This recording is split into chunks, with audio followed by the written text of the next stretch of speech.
ಓಂ ಶ್ರೀ ಗುರುಭ್ಯೋ ನಮಃ. ಪ್ರತಿ ವ್ಯಕ್ತಿ ಅಲ್ಪ ಸ್ವಲ್ಪ ಅಪಚಾರಗಳನ್ನು ಮಾಡಿದ್ದರಿಂದ ಪ್ರಸ್ತುತ ಈಗಿನ ಜನ್ಮದಲ್ಲಿ ಆ ಕೆಟ್ಟ ಕರ್ಮಗಳನ್ನು ಅನುಭವಿಸದೆ ಬೇರೆ ಭೀತಿ ಇಲ್ಲ. ಆದ್ದರಿಂದ ವ್ಯಕ್ತಿ ತನ್ನ ಜೀವನ ಸುಖವಾಗಿ ಸಾಗಬೇಕೆಂದುಕೊಂಡರೆ ಸ್ವಲ್ಪ ಪರಿಹಾರ ಮಾಡದೆ ತಪ್ಪಿದ್ದಲ್ಲ. ನಿಮಗೆ ನಿಮ್ಮ ಜನ್ಮಜಾತಕದ ಪ್ರಕಾರ ಕೇತು ದಶೆ ನಡೆಯುತ್ತಿದ್ದು ಯಾವ ಭುಕ್ತಿಯಲ್ಲಿ ಅಶುಭ ಸಂಭವಿಸಿದರೆ ಆ ಭುಕ್ತಿಯಲ್ಲಿ ಪರಿಹಾರ ಕ್ರಮವನ್ನು ಆಚರಿಸಬೇಕು.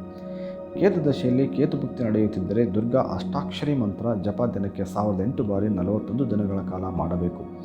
ಕೇತು ದಶೆಯಲ್ಲಿ ಶುಕ್ರ ಭುಕ್ತಿ ನಡೆಯುತ್ತಿದ್ದರೆ ದುರ್ಗಾ ಅಷ್ಟಾಕ್ಷರಿ ಮಂತ್ರ ಜಪ ದಿನಕ್ಕೆ 1008 ಬಾರಿ 41 ದಿನಗಳ ಕಾಲ ಮಾಡಬೇಕು. ಕೇತು ದಶೆಯಲ್ಲಿ ರವಿ ಭುಕ್ತಿ ನಡೆಯುತ್ತಿದ್ದರೆ ಅರುಣಯುಕ್ತ ಸೂರ್ಯ ನಮಸ್ಕಾರ ಮಾಡಬೇಕು. ಕೇತು ದಶೆಯಲ್ಲಿ ಚಂದ್ರ ಭುಕ್ತಿ ನಡೆಯುತ್ತಿದ್ದರೆ ದುರ್ಗಾ ಜಪ ಮಾಡಬೇಕು. ಕೇತು ದಶೆಯಲ್ಲಿ ಕುಜ ಭುಕ್ತಿ ನಡೆಯುತ್ತಿದ್ದರೆ ಸುಬ್ರಹ್ಮಣ್ಯ ಜಪ ಮಾಡಬೇಕು.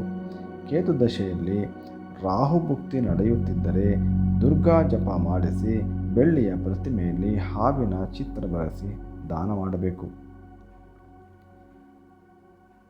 ಕೇತು ದಶೆಯಲ್ಲಿ ಗುರು ಭುಕ್ತಿ ನಡೆಯುತ್ತಿದ್ದರೆ ಶಿವ ಸಹಸ್ರನಾಮ ಮಾಡಬೇಕು.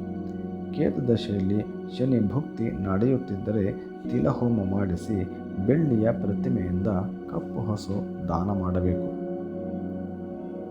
ಕೇತು ದಶೆಯಲ್ಲಿ ಬುಧ ಭುಕ್ತಿ ನಡೆಯುತ್ತಿದ್ದರೆ ಓಂ ನಮೋ ನಾರಾಯಣಾಯ 41 ದಿನಗಳಲ್ಲಿ ಲಕ್ಷ ಜಪ ಮಾಡಬೇಕು.